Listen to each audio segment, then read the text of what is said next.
Good morning, everybody. Good evening, good afternoon, good night, wherever in the beautiful world you are. And I want to just say welcome to Solutions with Aquarius Rising Africa today. And it really is actually, on Sundays, I usually do Soulful Sunday. And although I haven't done Soulful Sunday for quite a while, but I think we're back with Soulful Sunday. And although I think we decided to call today's show The Healing Circle, and that is with my beautiful, beautiful friend, YANNA, all the way from Namibia. And she's no stranger to this platform because you've been on before for other things. But Yes. I want to just say, hello, friend Iola. How are you today? I'm okay. How are you? I'm also good, thank you.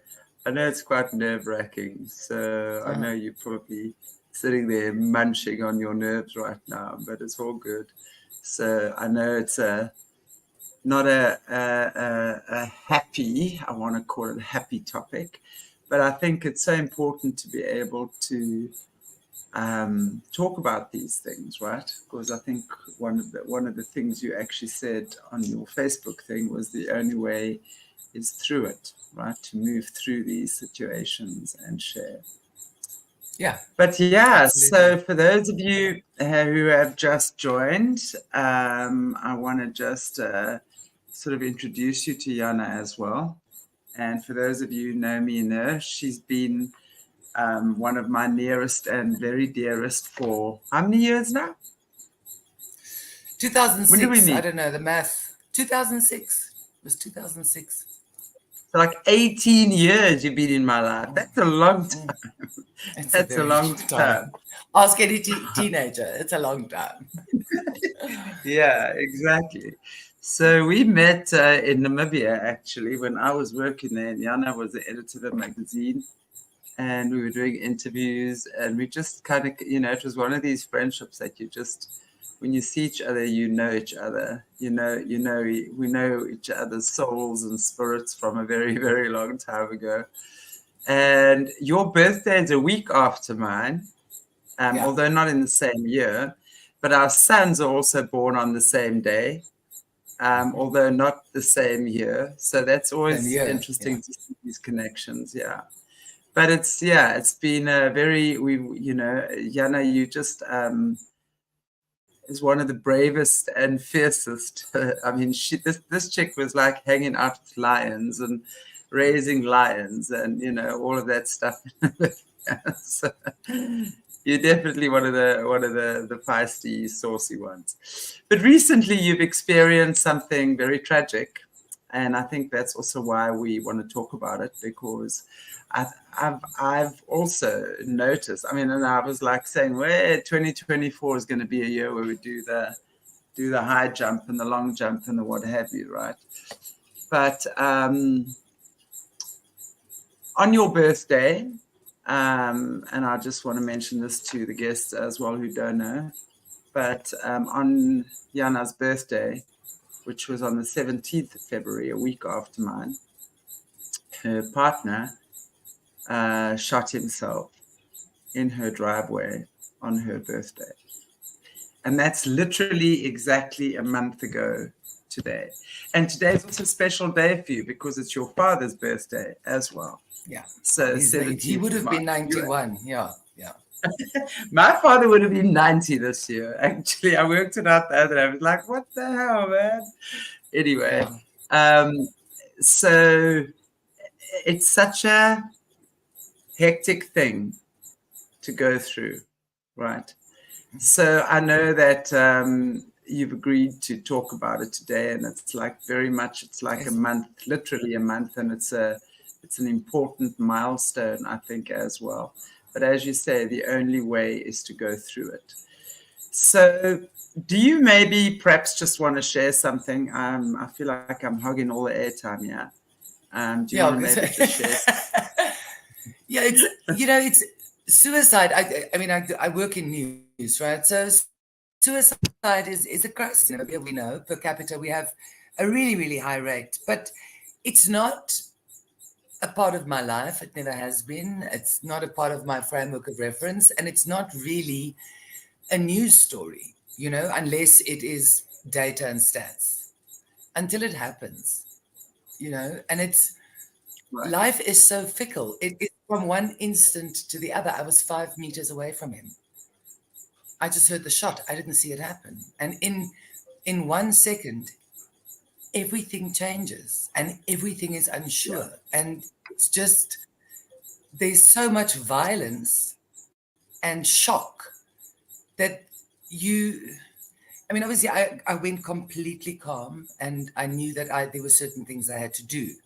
I had to check for pulse. I had to phone the police. I had to wait. I couldn't touch the scene. I had to keep the doors closed, keep my family inside, the dogs inside. And then when all of that, like crazy hectic stuff and the questions and the police and then the public, people driving past, they actually parked and got out to view the show. People can be, even though I believe that they are inherently. You're kidding me. I had no idea about that.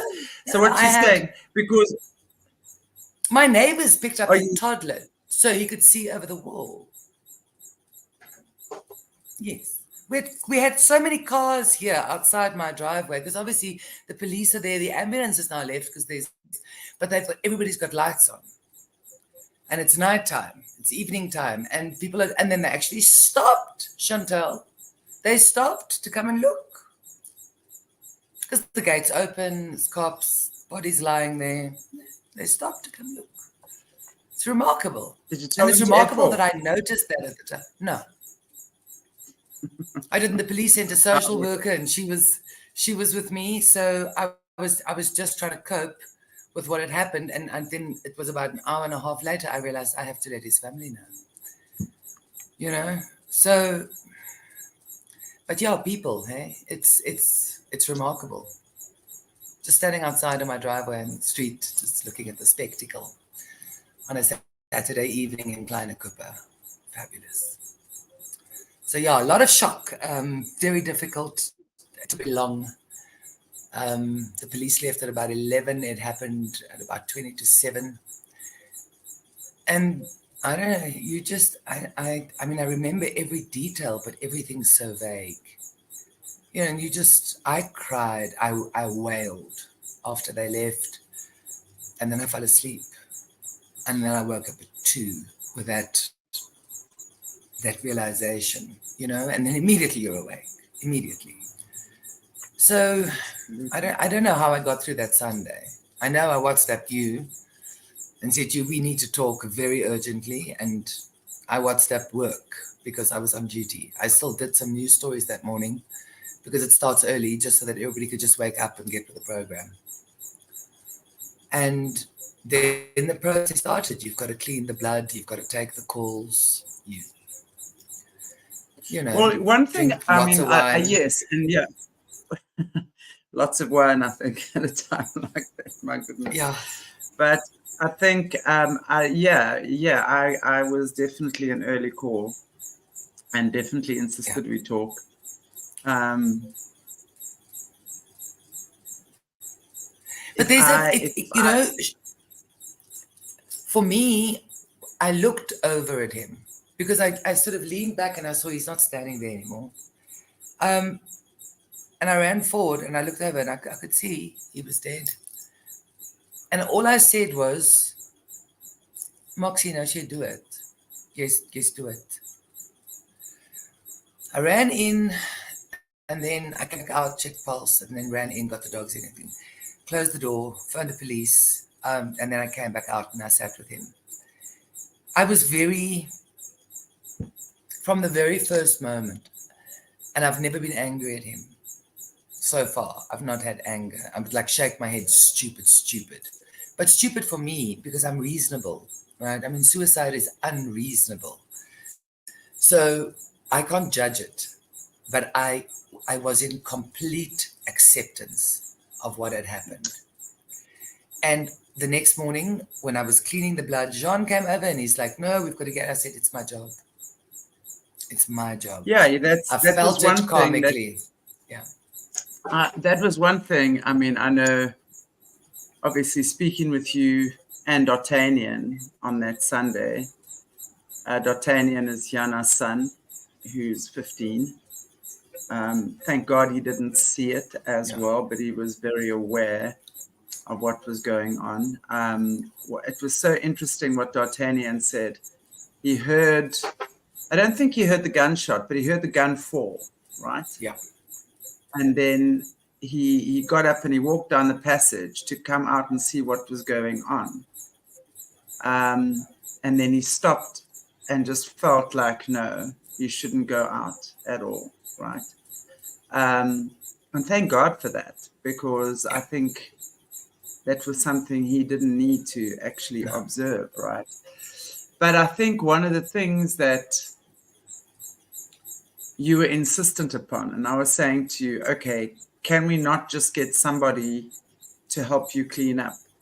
And you said, no, it has to be me. It needs to be me. Yeah. And I can understand, and I could understand that, because it's actually a process that is part of closure. You know, in my situation, when Hannes was murdered, although I didn't have that to deal with, but the cops actually caught the guy 8 months later. And I actually went to see him. And for me, everyone was saying, why do you want to do that? And I mean, and when I went to the cops were checking my bag to see if I had a gun, because I thought I was going to try and shoot. I'm like, whatever, I'm not going to do that, you know. But it's a process of closure. For me, I wanted to see the person. I wanted to see what happened, who it was. I needed that closure for myself, right? And I can well understand what you're saying about needing to clean it up yourself. And by no means was this a pleasant task, because it was a head wound, right? And we understand what happens there. And obviously there was a lot of blood. So by no means was it an easy task. But I could think, if I was in that position, in the same position that you were in, I would have wanted to do the same thing. I would have wanted to go through that process. And I don't think it's for everyone, though. You know, there'd be many people that would probably say, you know, there's no ways, then just kind of thing it off and get people in and lock themselves away, what have you. But I think part of the healing process in something like this is to go through it, you know, to actually go through it, cry your tears while it's happening, because part of that is it's such a loving gift you're actually giving him. And I know you've never been mad at him. You know, I know you've understood the reasoning that he did what he did. And but for you, you've always, you know, I think definitely, you know, I always maintain death is not about the ones that leave, actually. It's more about the ones that are left behind. We have to deal with a loss, this massive hole that is left in our lives. But right? is it a loss? Well, that's the other thing. Yes, look, as human beings, I'm going to say it's definitely a loss on a physical level. And of course, we understand they go back into spirit. And, you know, I mean, I've always said, if I didn't have the understanding around death that I have, I don't know how I would have dealt with the deaths that I've experienced in my life. But it didn't make it not painful, because, you know, the idea that you're never going to see this person again, never hear them speak, never smell them, never touch them, you know, it's all of that we as humans need to sort of come to terms with. And that in itself is a process. It's a process of coming to terms with it. But that's why, and I think it's so good to do the stuff like you did, right? To actually clean it up. And then you also knew when, okay, there was a time when you had to stop, right? So it wasn't like this ongoing thing, and then move on from that. So I think that process is all part of the healing. I don't know. How do you feel about that? It felt, Christ, is it even okay to say it felt good to do it? It just felt right. It felt like, and that's all I just kept saying, Yanna, it's your job. You got to do this. It's your job. It wasn't, I never, not once in this entire time, said why. Why me? Why Maxi? Not once.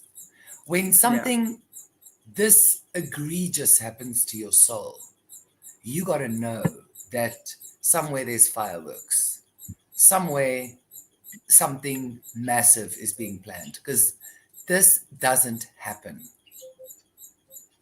You know Right. what I mean? It's just, Exactly. it's so For sure. huge that there has to be an effect of, there has to be a change, something. Good things, bad Absolutely. things don't happen to good people. I mean, that's nonsense. It's nonsense that this I chose, and that it's part of my journey. I now need to figure out how to get through it. That's all I have Well, to do. I I mean, think what you've done is amazing because I know we've been speaking regularly over the past month. my Um, therapist. Yes. now I'm your friend as well. I always say, look, I'm in therapy today. Never mind the wine and the cigarettes. I'm in therapy today. We have Send me the my best kind of therapist. therapy. We have the best kind of therapy, that's for We sure. do. We do. Yeah. Um, So, so, so, it's like, and I think it's in stages, and I've watched you go through this thing in stages, and I want to like maybe just speak through it, right? Because go for it. I think this for me is what, and I know, and I see Kerry and Caleb in the chats as well, and Kerry is the awesome lady from Australia, and Caleb is awesome guy from America, who's they've both had awful things occur in their lives as well. And I think what's really amazing, and I mean, yeah, Kerry is saying the void of their presence is so painful to endure, and Caleb saying it's closure. By the way, can you see the comments there? Look on the top right of your I screen, and can't. you just press on the comments. Press on the thing that says Uh, comments, and then you're going to see the comments. There's people coming in with oh, comments comments. here. There Yeah, we there we go. go. So, and I think You know that I'm a little bit slow with this. Plus, I did medicate this morning for the first time. where you. That's what, yeah. Okay. You're not Yes, there we slow go. with anything, Hello. babe. Okay, You're there we not go. slow. Kerry, I can see now. Yeah. Okay. You're not slow with anything. So let's not speak Okay. let's not speak rubbish. Yeah. Anyway, okay. So what I was saying is like to go through that first week, and it's like obviously what I know the difficult part right now is like on the Saturday and the time, right? So it's more the timing and the Saturday afternoons again. So there's always these milestones that we need to process and work through during these times, right?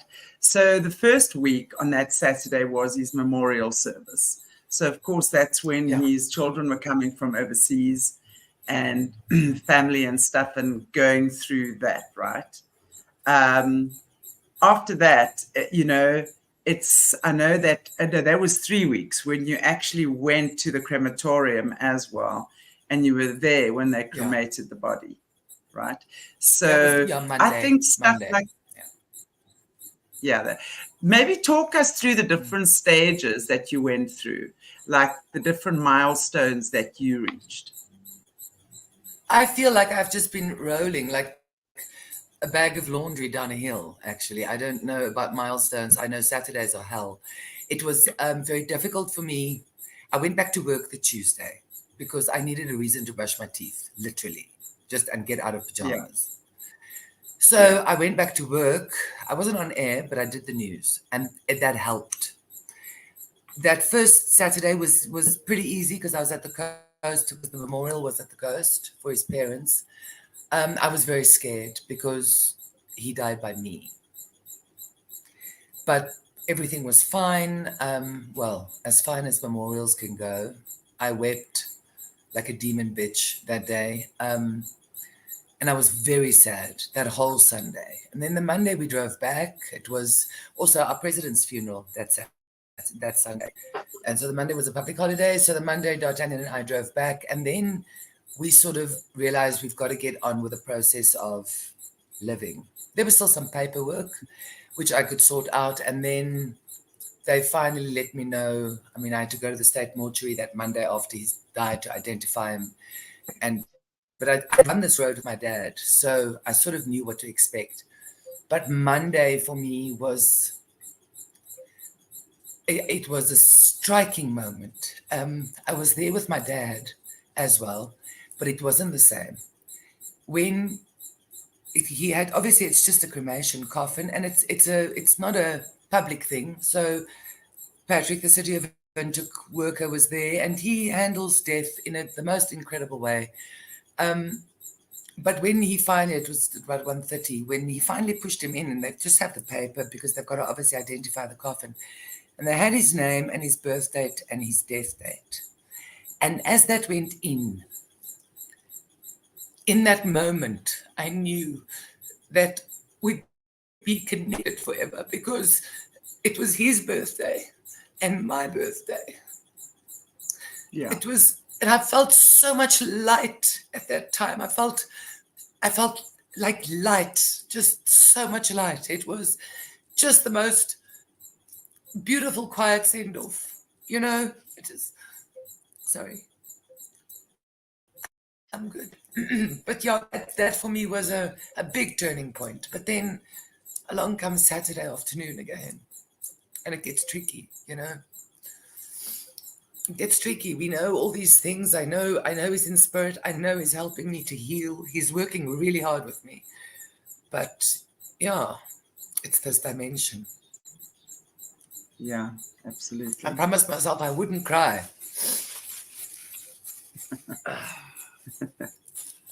I'd be worried about you if you weren't. Yeah, I've taken 4 pills, not 2. So yeah, but, you know, but it just is. It happened, and for me, the most amazing thing that I've learned through this so far is I've always been the provider. I've always been the earner. I've always been the carer. I've always been the driver. I've always been the go-to, and I'm getting this outreach from corners that I didn't even know I would get. Yeah. So that's really pretty special for me. Absolutely. Because I'm not used to that at all. Yeah. Absolutely. But yeah, I think that's one thing we realize at times like this is how many people actually care. And yeah. Isn't it interesting, and I think a death, especially like this, really kind of separates the wood from the trees, right? Yeah. Because there are people that one didn't dream about that would reach out and show caring and love. And the ones that we think so often would be there like glue are just have no idea how to deal with it. How have you found that, when it's come to your friends and maybe work colleagues and even family and stuff like that? How have you found... My really good friends, they knew to say, I'm thinking of you, I love you very much. Let me know when you are ready to talk. I have got friends that just in photos arrived at the gate. I didn't want to see anybody, but they simply came in. They refused. I would tell D'Artagnan, tell them to go. I don't know who's here. And then, no, we're coming in. So, and that kind of love, I really appreciated as well. And they know me well enough to sort of know, to not like, oh my God, it's so terrible. And, because I'm like not that person. And I needed to hide. I needed stillness. But it was very nice to have them here. I've had people that I thought would really reach out. Nothing. And I've had people that I know but don't know well that reach out, also victims of suicide or partners lost, or that really know and understand, and they continue to check in, which is, I sometimes don't even know what to do with it. My friend Zilke came through yesterday. She bought me a bottle of Trésor. I'm surprised that she can actually remember that was my favorite perfume. So it's these little things, these little moments of light, and it makes it brings you to your knees because it humbles you. It really humbles you. Absolutely. So, Absolutely. but I find it Yeah. interesting that people are uncomfortable with death and uncomfortable with grief. So you had your dad as well, and your father was quite a notorious figure. I mean, everyone in Namibia knew your father. Yes. Um, when long before I met you, I mean, while I was still at school, and you a number of years younger than me, and so you would have been in junior school. We were. Yeah. My dad had a farm. My dad had a farm in Namibia, right? And he would go up a lot for trips and things. And everyone knew your father because he was the owner of this the newspaper there, right? The Yeah. Namibian newspaper. Windhoek Observer. And yeah, the Windhoek Observer. So he was quite a notorious figure. Maybe and today is his birthday as well. So I find it very interesting that we're having this conversation today. It's also the 17th, which was your birthday, was on the 17th of February. So it's literally exactly a month from when Max took his life, and your dad's birthday. So I don't know, maybe share with us a little bit, because I know that your dad was a super important figure in your life as well. So maybe share with us a little bit about your dad. Well, this is no wait. Let me just try and rephrase. Okay.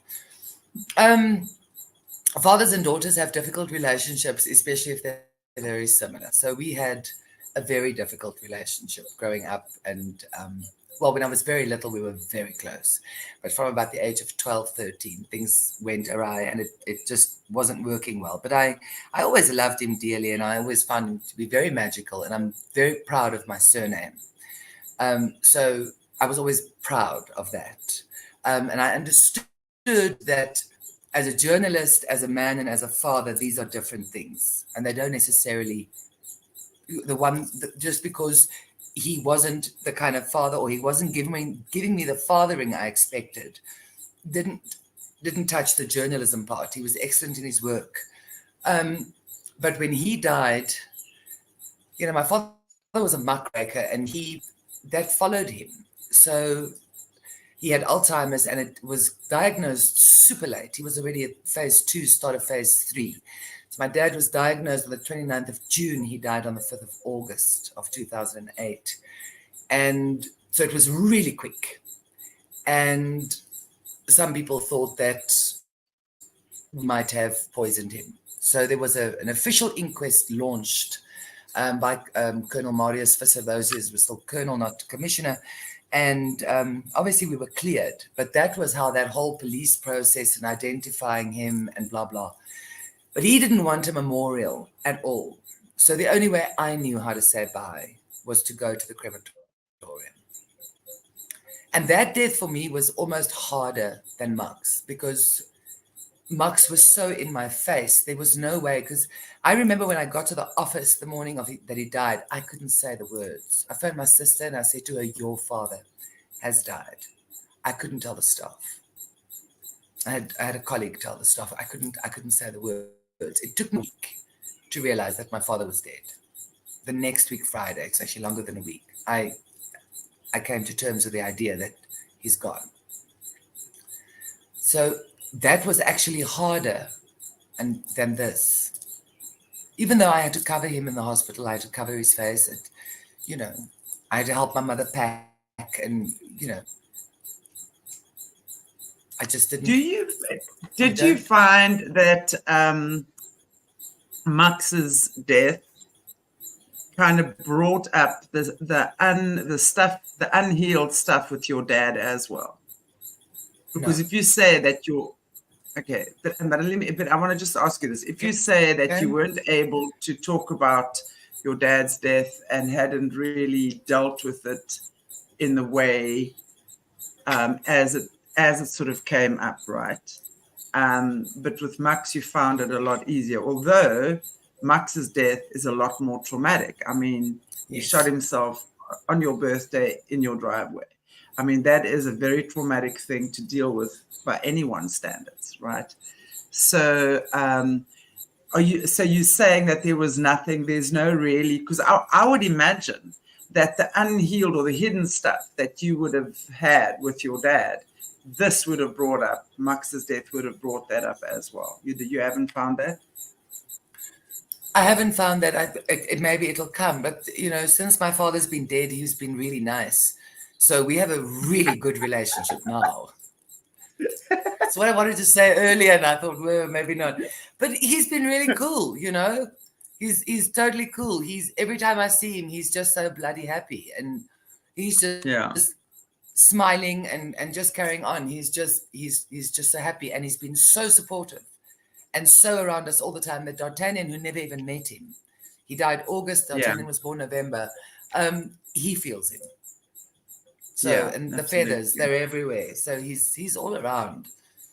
So and then I say to him, you must go to Max, and he goes, I've been there. He's cool. I'm sitting with you now. So, maybe somebody out there doesn't like it or doesn't believe what I'm saying, but it's true. Mm-hmm. So I want to know then, I mean, obviously with your experience, what advice would you give to people who are maybe, and I know Kerry and Caleb as well, there was one of our survivors who's been on our channel a lot. He started maybe speaking with me about a year ago, maybe even a little bit more, but also had horrific satanic ritual abuse stuff going on in his life. And so 3 days ago, he also took his own life. And it was a big shock. I mean, even though I never met him, whatever, but having spoken to him and him always being in the chats, and super supportive of this channel and what we're doing, on the channel. And that was a big shock as well. I'm just seeing a lot of people crossing over right now. There's a lot of them, not necessarily all with suicide, but a lot of people are crossing over and choosing. Do you know that when this whole COVID shenanigans rubbish started, I knew 3 people who all hung themselves during that time. And it was just, I knew them personally as well. So recently, there seems to be quite a big upsurge in that. Yeah, Kerry's saying Friday morning, we found out. Yeah. So there's quite a big upsurge in that. So for someone, I think, death is death, yes. And in many ways, we have to get, all move through the loss in whichever way we can, And it's true what you were saying. It's like, for me, I said to myself, I kind of had that understanding. There's so much to gain through this experience. And it's not about thinking, oh, well, I'm happy the person's gone, because it's never about that. But we have to take these situations and we've got to transform them into something, right, that brings us peace. And I've said for many, many years, had it not been for Hannes leaving in the way that he did, I always said he died for me, because it's because of that I do the work I do today.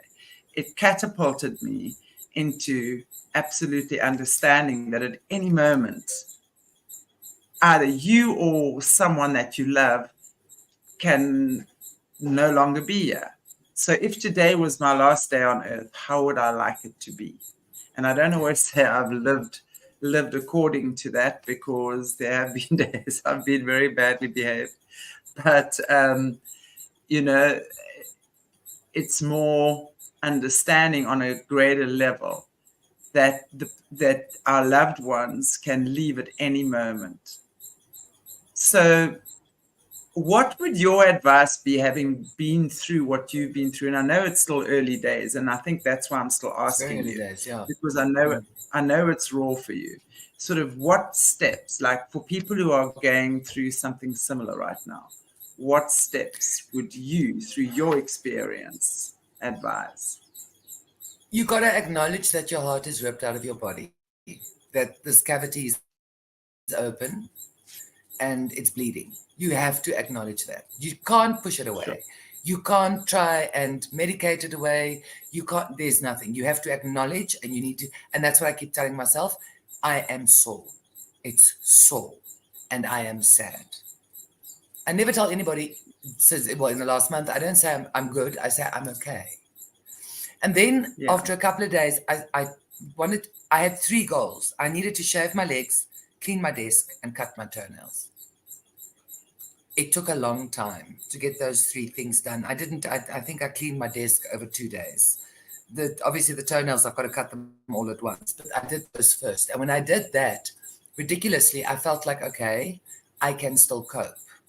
Because remember, I was showering and just wearing track pants and t-shirts and just going to work as is, and just working and coming home and dealing. And we would literally sit and just be sad. And then after 3 weeks, I said, because I refused to move, I won't leave this place until I'm healed. I will not have a trauma spot in Windhoek. That marks my pain. Right. I will leave when I'm ready to leave and when my son is ready to leave. We are not running from here. And so then I started with, okay, I've got to be able to sit downstairs by the braai in the garden where I was. So I had to slowly start doing those things. But my problem is everybody that comes over always tries to help, but then they always leave early because I go to bed early, because I get up so early. And so it always works out that they leave me alone. It happened yesterday as well at the time, which I also know is meant to be because I'm supposed to deal. Because I can't, skip it. I can't skip it. I have to go through it. So I just try and acknowledge, and when I'm having a good day, then I feel good. I also remind my colleagues, I'm going to make offside jokes. Leave me be. You guys are allowed to laugh. You're all allowed to chat. This is a radio station. Something terrible happened. It happened to me, and I will get through it. So that people, they're walking on eggshells around me, and nobody wants to talk, and that office is so rowdy. And then I said, no. I'm here for a reason. I could sit at home and be in silence. So get living so that I can catch up. It's the only way. Yeah. You just have to acknowledge. Some days are good. Some days I need my meds. Other days I don't. At least there's days I don't. At least there's ups. Somewhere there's an up, I'm glad Max is okay. I'm glad he's finally at peace. And I'm happy to see him. I'm happy to feel his presence around me. It wasn't what I planned, but this is what I've got. And somewhere anything about Max, I don't know how. One breath at a time, right? It's really literally just one breath at a time. Just got to breathe. Just take that one breath at a time. That's for sure. I hate it. And I know I always tell you privately, I hate this. Just looking Kerry's son also passed away a few years back. When my son died, I found that when everyone disappeared after the funeral and days later, Kerry, that was I when cannot even begin to imagine that. I have no perception of that kind of pain. You can put me level 5 padded cell. so true. I'm so sorry, and I understand that you wanted the world to stop. That is a trauma there that I can't begin to process. And that's why I say that. I think because it was like you're allowed. I'm like, no, everybody. When you've had trauma's trauma. But you're not allowed to be mean, and you're not allowed to be short, and you're not allowed to be rude, and you're not allowed to be a victim. That's the most important, Chantelle. And you know yourself, I've never considered myself a victim in any of this. I'm not a victim. No, absolutely. This happened because it was supposed to. I think it's that's your saving grace. And obviously, as I said, I know you for many years, and we've had shared some wonderful moments, that's for sure. And it really is. That's one thing I know about you. You're not a victim. And you don't see this as, why did this happen to me? Because, when we start talking about why did it happen to me, we kind of tend to take it so much more personally, and when we look at Max and his situation, Max had his own demons that he had to deal with, right? And that was his choice in the moment to do what he did. And it was not aimed at you. It was not I know. to hurt you. And that's the thing, where a lot of people, and I find a lot of people, especially when they talk about suicide and they speak about how selfish that person is, I stop them dead in their tracks, for starters, because what we understand about the human psyche is that, and this I want to say to anyone out there who's experienced someone near and dear to them that has committed suicide, and I've worked with a lot of people over the years who've been in that position. I mean, on one situation, I was the first phone call from a mother whose daughter had just shot herself through the heart. They'd had an argument, and I was the first person the mother called. And to get that kind of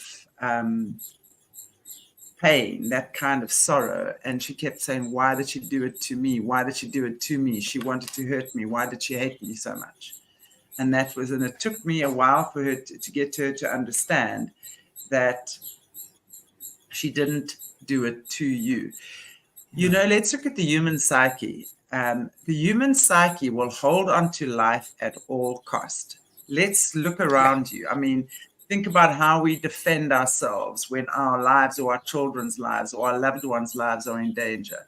We fight until the bitter end. We're gonna, if there's a fight between a life-threatening situation, oh boy, you're gonna do what you have to for you to save your life. The human mind will want to hold on to life at all costs, right?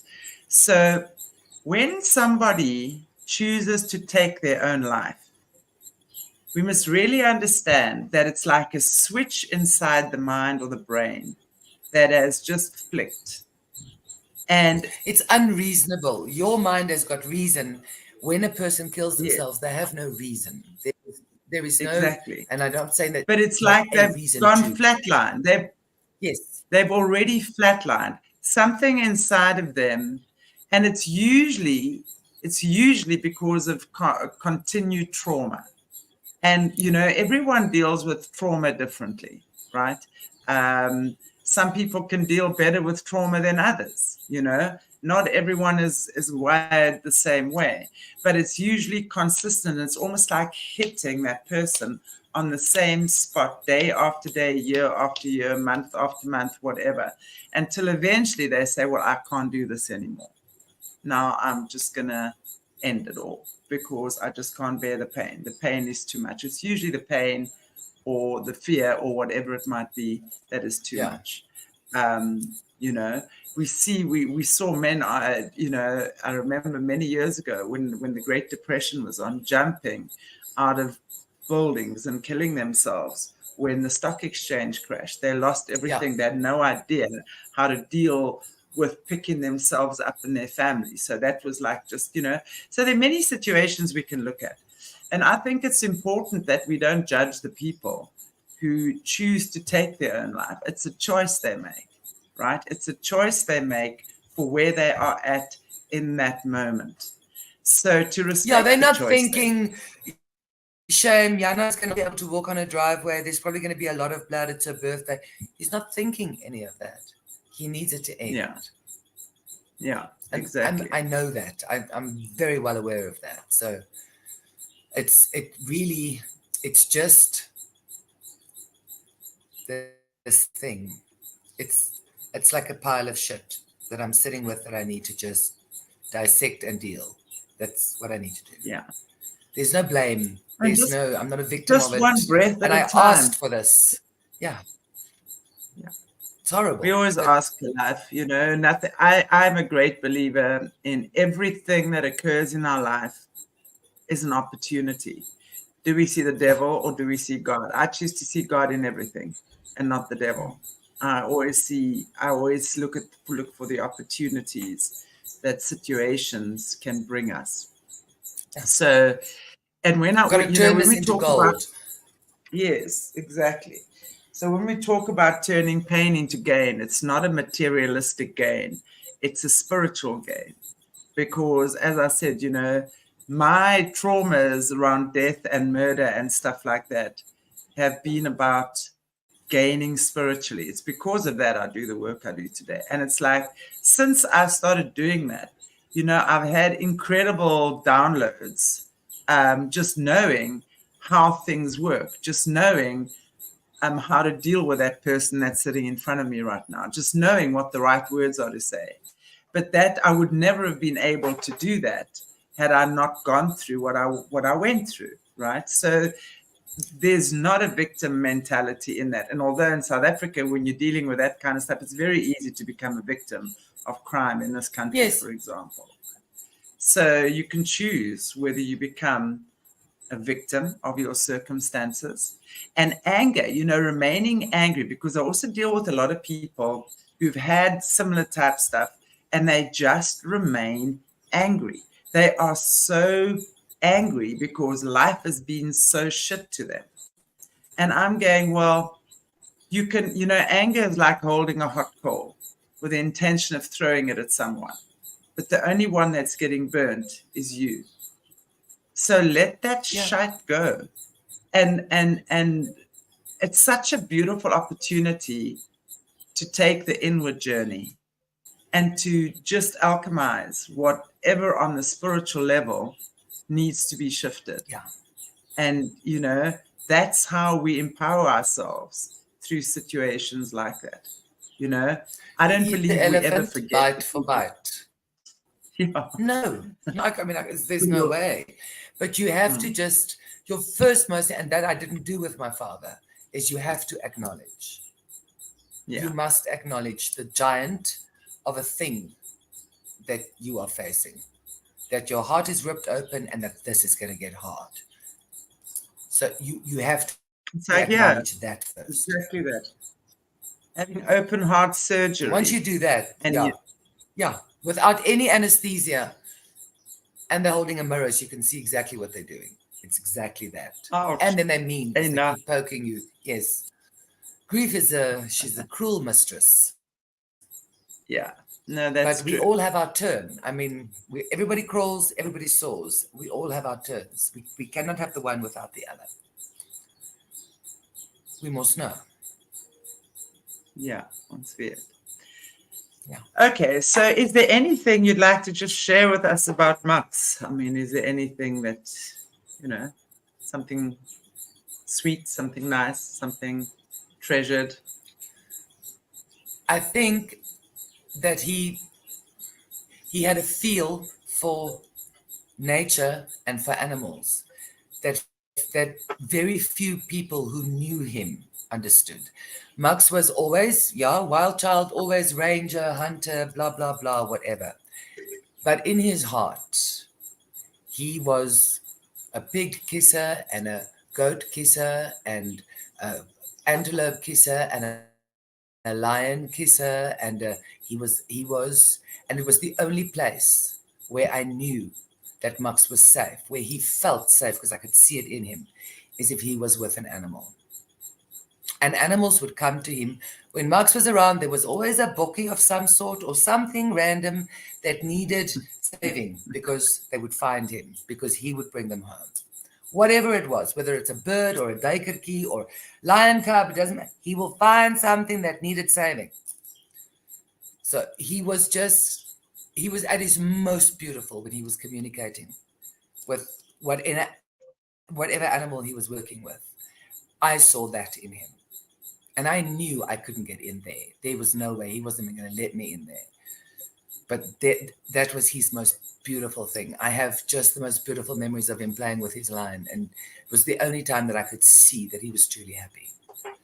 Yeah. Because he was... he hunted, but...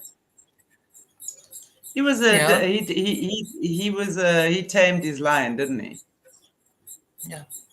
Didn't he have a lion? And it was also it was the most difficult lion of the whole bunch, and Max was the only one who could handle him. So, I mean, I was terrified of Shabu. Shabu bit lots of people, but not with Max. They knew. But I mean, Max also took him out and just put him in his bed. So, no, you come and sleep here now. So, and they had their bond. But animals loved him.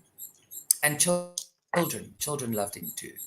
But animals loved him. And he had such a vast, vast body of knowledge, which is gone. It's now gone.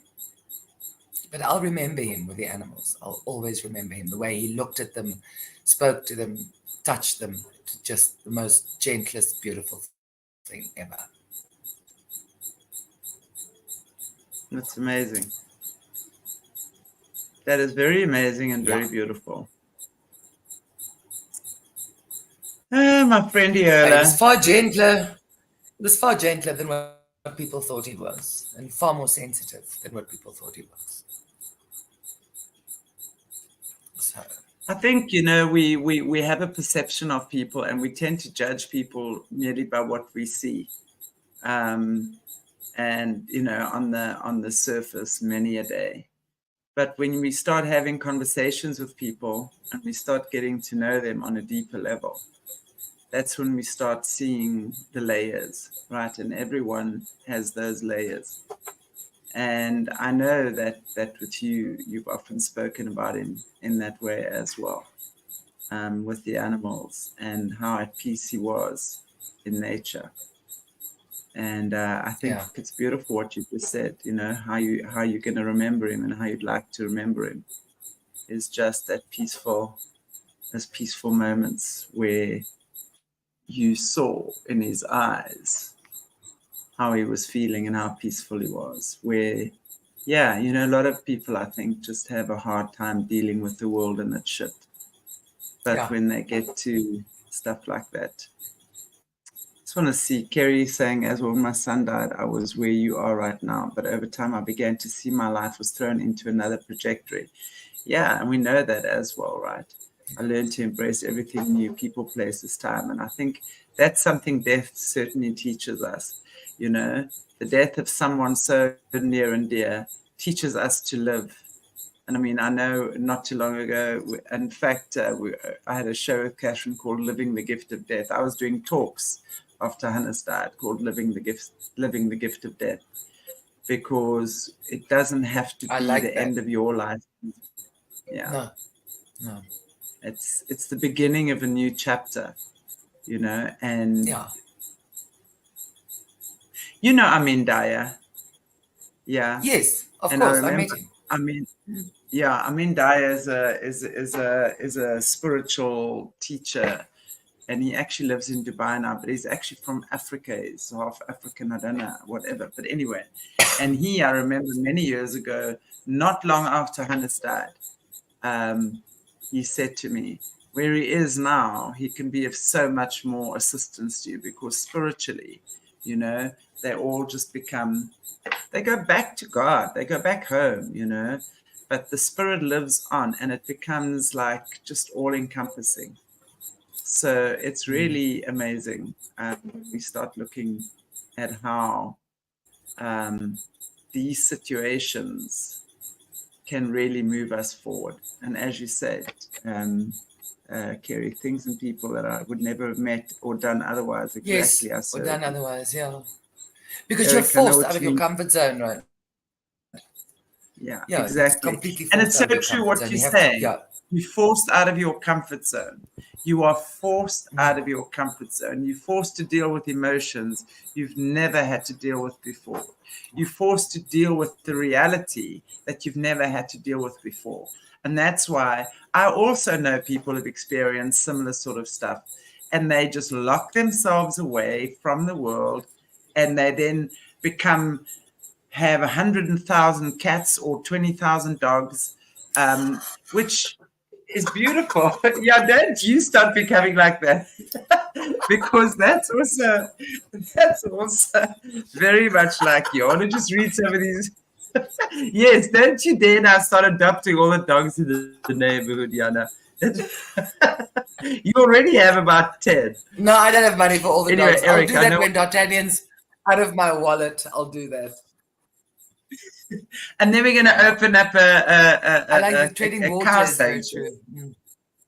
Yeah. Cattle. Yes, We're going to get Wilburville. cattle. Because you see Wilbur's. Oh, wait. And guys, Hey, you guys have always heard me talk. He's been on the Yes. show. Okay, that's Wilbur, yes. Okay, and I wanted to say, you That's guys have Wilbur, often heard me talk about Henry, my cow, that I saved from the slaughterhouse.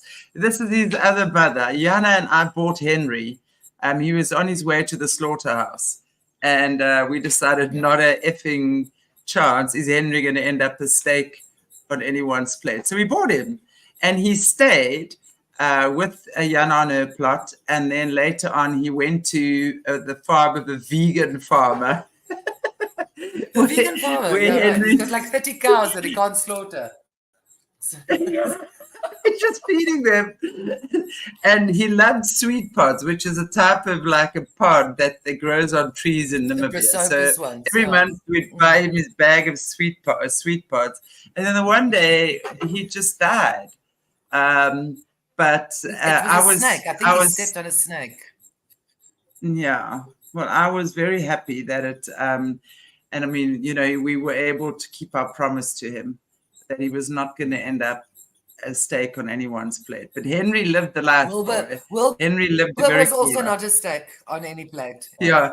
Well, Wilbur was another little cow that Yanna rescued, and he also died. Well, I think he ate a poisonous plant, but at least you know they were not in the slaughterhouse. God, that's just the worst thing. No. Yeah. I'll just see Eric. I know what you mean, Kerry. That's the point. You see, I'll become the cow lady. That's what I'll do, not the cat lady. I'll get cows. The cow lady. Exactly. You can buy a farm in Namibia, be to farm those cows, sister. Cow lady. Big ones, small ones, fat ones, thin ones, white ones, black ones, brown ones. We'll throw in a couple of pigs and some sheep there as well, and then I can become the cow. Yeah, pigs and sheep and goats and we also and remember like your little goats, Jelly and Bean as well. 2 little goats, Jelly and Bean. Yeah, so you're a great animal lover yourself. But I mean, it's good to. And that's why I could see it in Max. Yeah, I could totally see it. So, but he was safe there. He was safe when he was alone with the animals. He felt, in any case. Yeah, Caleb. I mean, Caleb is just saying I lost 19 teammates, and that would be in military combat. Each death was felt very deeply, but I had to write letters home to their parents. Ish. Yeah. I can't even begin. I cannot even begin to. Yeah, no.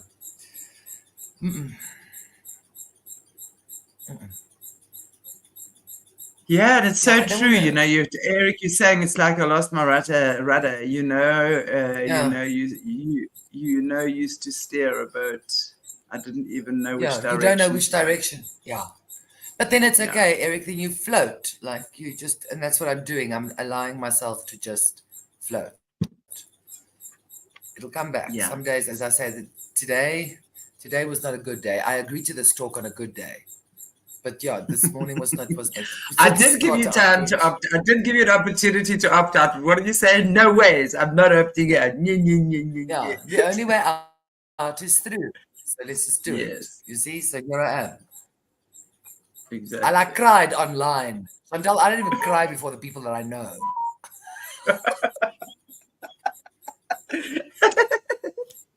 I know, you're such a toughie. What can I say? I'm very private.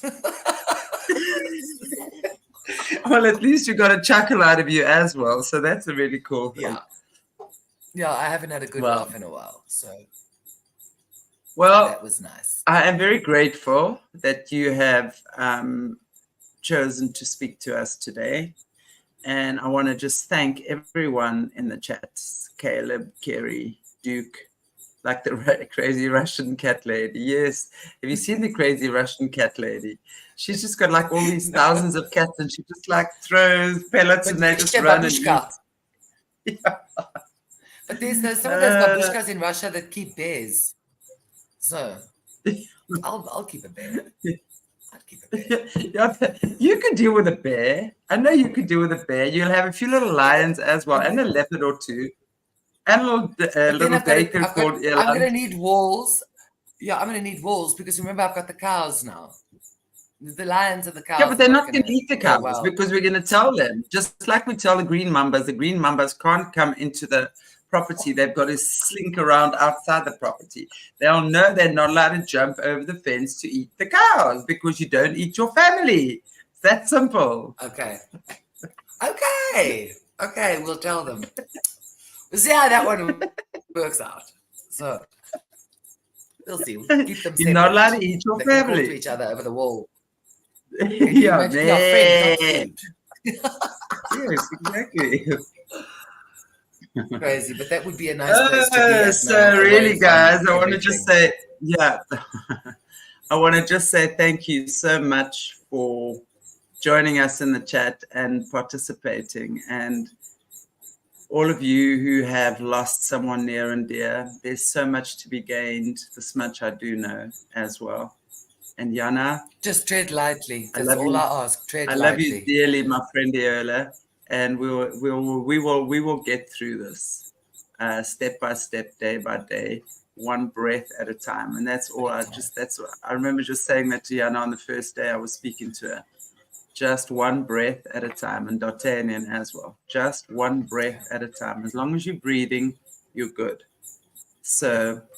And we're going to be doing something this week, probably Wednesday, with Kerry and Caleb as well, talking about similar stuff online.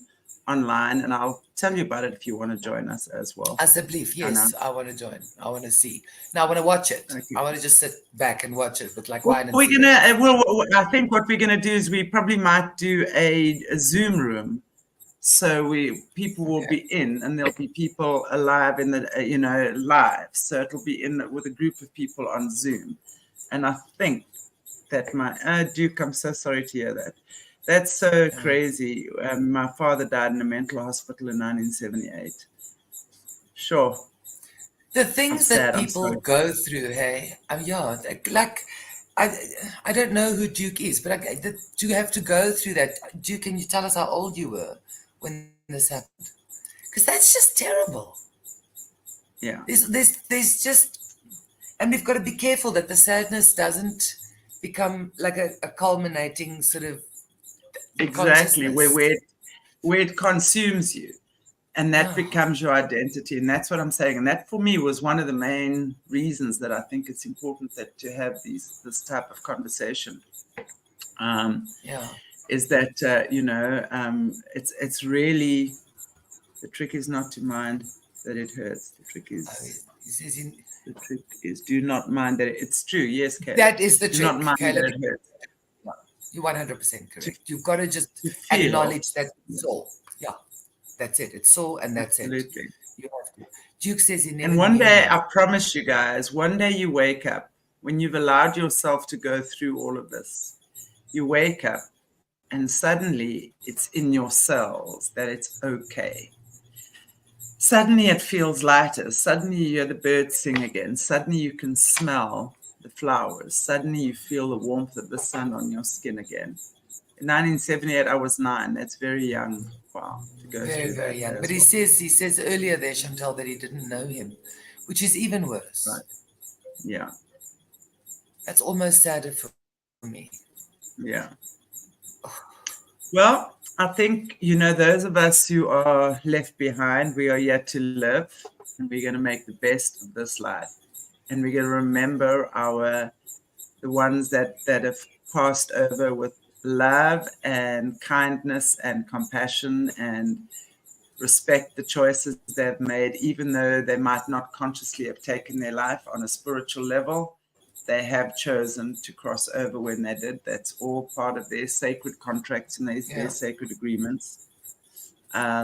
So I think it's so important that those of us who are left behind, we are also here for a reason.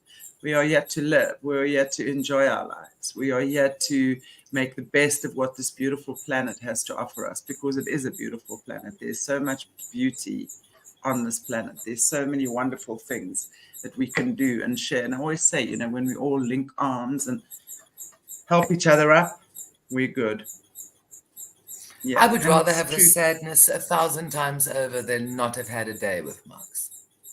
You know what I'm Exactly. saying? Exactly. It's so true. And honor the It's the ones that have price we died, pay. of course. Live our best life in memory of them and how they affected us in a good way. So, so true. Yeah. So, so true. Yeah. Anyway, everybody, thank you so, so much for joining us. And as I said, Thank you. I'm going to be chatting with Caleb and Kerry. And I think probably on Wednesday night for me, we will do a Zoom get together, Zoom gathering, and, just share because, again, Stephen, who was one of our survivors that was always on the channel. And I don't know if you guys remember him. He actually came through. He was Easy E. His name was Easy E on YouTube. So he is no longer with us as well. And I think it's just a time where a lot of people are crossing over and a time where we are yet together. So let's honor them together and have some nice time together. But I will let you guys know. Sending you all Awesome. so much love. Thank you so much Um, for your time. Thank you for your time, babe. I'm very grateful to have you here and that you've Thank you. shared your story with us. I know it's early days. And I want to say happy birthday, Uncle Hannes. Oh, Yanna's father's name is also Uncle Hannes. I mean, can you believe it? Like, right? And I hope you all like having a great time there in heaven today while we just slogging away here on earth. Yeah, and it's hot and So, dry in Namibia. Send the bloody yeah, rain well, already. yeah, send that rain. It's quite cold and chilly here, and as you can see, winter she's coming. Yeah. And we have got later on, okay, we've got Jesse's Patreon at 3:00 my time, and then Caleb tonight at 6 p.m. GMT +2. So look forward to seeing all you guys again. And Yana, you're such a little star-studded. I love you madly. Thank you. Thank you so much. Thank you.